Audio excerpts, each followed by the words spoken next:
Hello everyone and welcome to Intellify. I hope you all are doing good. So this is the last question series from the chapter Animal Kingdom. So let's begin. First question is, what do you understand by metagenesis? Give an example. आपको metagenesis से क्या समझ आता है? हमें इस question में explain करना है कि मेटाजेनेसिस बेसिकली होती क्या है और हमें इसकी एक एग्जाम्पल भी देनी है. Metagenesis is the phenomena in which one generation of plants and animals reproduces asexually, followed by the sexually reproducing generation. For example, coelentrates. तो मेटाजेनेसिस क्या है? मेटाजेनेसिस वो फिनोमिना है जिसमें जो एक जनरेशन होती है प्लांट्स या एनिमल्स, किसी की भी, प्लांट्स की या एनिमल्स की, कोई भी हम जनरेशन लेते हैं, जैसे कि जो फर्स्ट जनरेशन है वो एसेक्सुअली रिप्रोड्यूस करती है, लेकिन जो उसके बाद जनरेशन आती है, फॉलोइंग जनरेशन होती है, जो जनरेशन अभी प्रोड्यूस हुई है वो वाली जो जनरेशन है वो सेक्सुअली रिप्रोड्यूसिंग होती है. दैट मीन्स वो क्या होता है कि उनमें एक जनरेशन एसेक्सुअली रिप्रोड्यूस करती है, दूसरी सेक्सुअली रिप्रोड्यूस करती है, देन फिर एसेक्सुअली, इस तरह होता है. और इसकी एग्जांपल है सीलेंट्रेट्स. सीलेंट्रेट्स जो होते हैं वो एग्जांपल है मेटाजेनेसिस की. सीलेंट्रेट्स में मेटाजेनेसिस का जो फिनोमेना है वो देखा जाता है. What is bioluminescence? Give an example. Bioluminescence क्या होती है? हमें इसकी एक एग्जांपल देनी है अभी.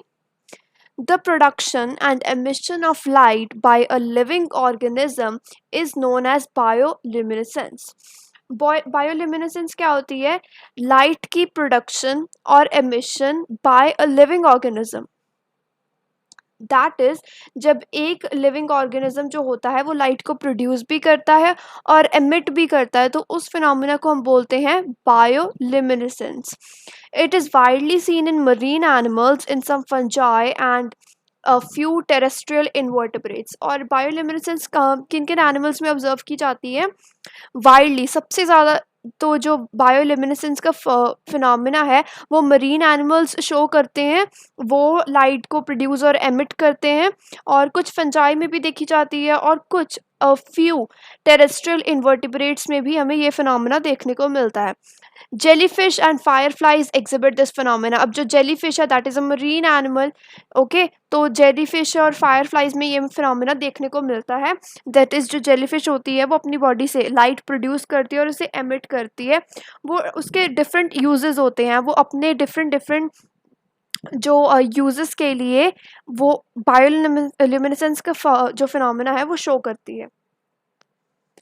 Water vascular system is the characteristic of which group of the following?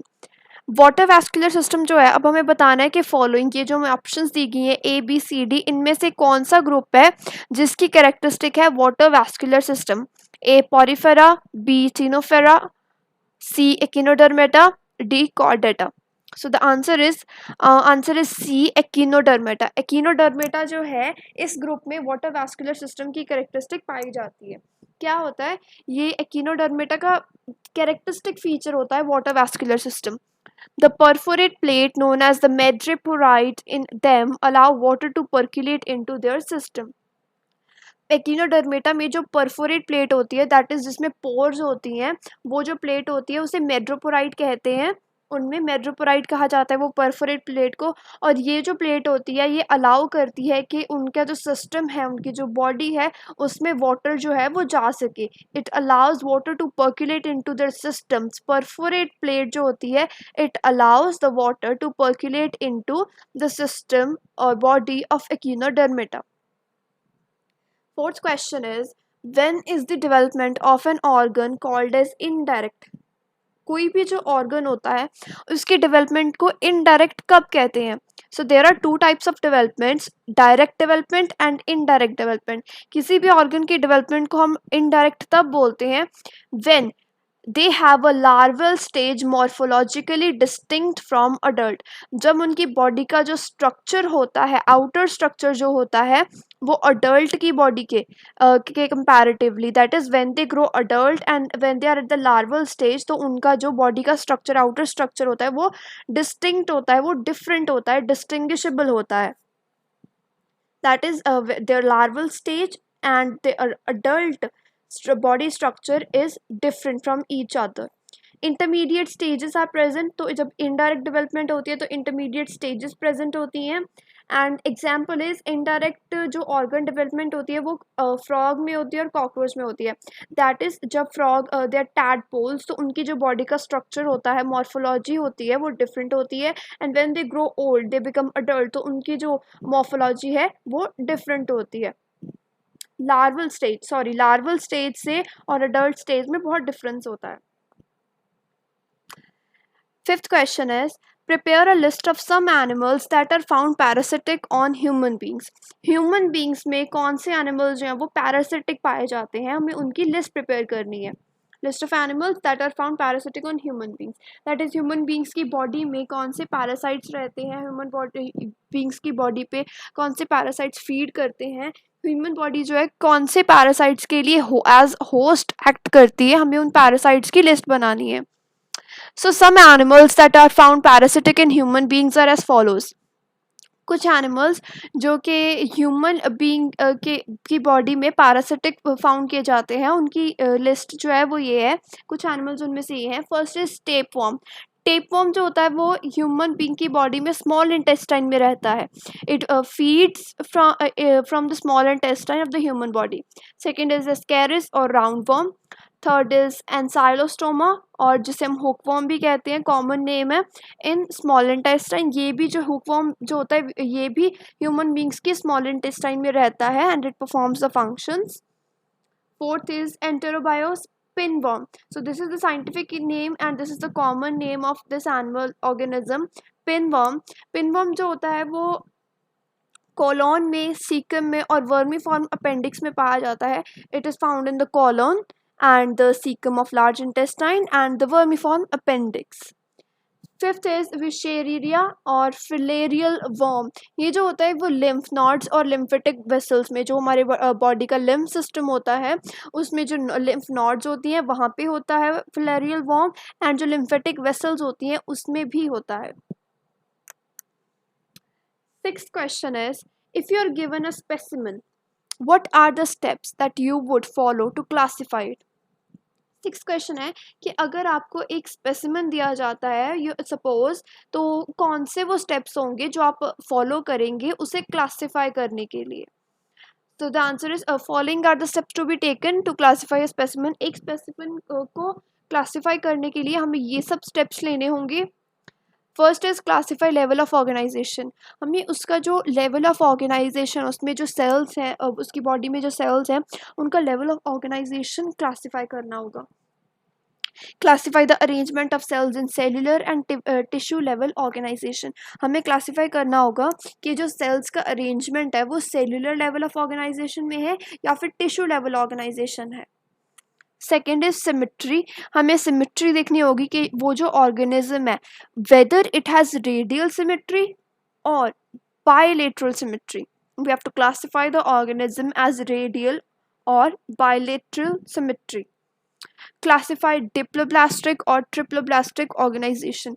हमें क्लासिफाई करना होगा कि उसकी बॉडी की जो लेयर्स हैं वो डिप्लोब्लास्टिक है और ट्रिप्लोब्लास्टिक है. उसमें 2 लेयर्स प्रेजेंट है, एक्टोडर्म एंड एंडोडर्म, और 3 लेयर्स प्रेजेंट है including mesoderm. And next is presence और absence of body cavity. Seelam जो होती है, बॉडी कैविटी जो होती है, हमें ये आइडेंटिफाई करना है कि उसमें उसकी प्रेजेंस है या एब्सेंस है. Body cavity whether it is present और एब्सेंट.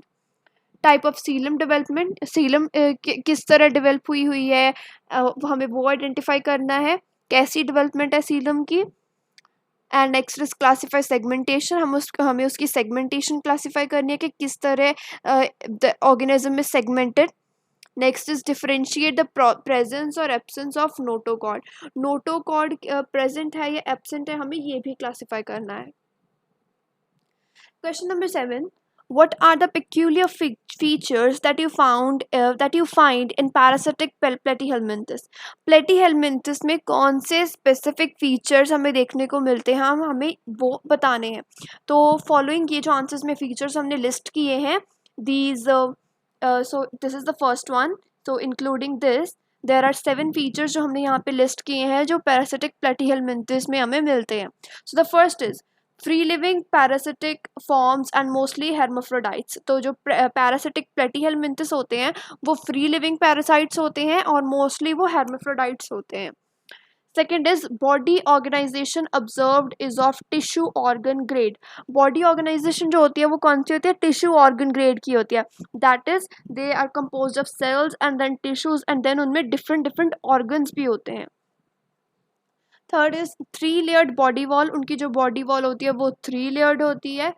एपिडर्मिस जो होती है आउटर मोस्ट कवरिंग होती है, often ciliated and covered by cuticle.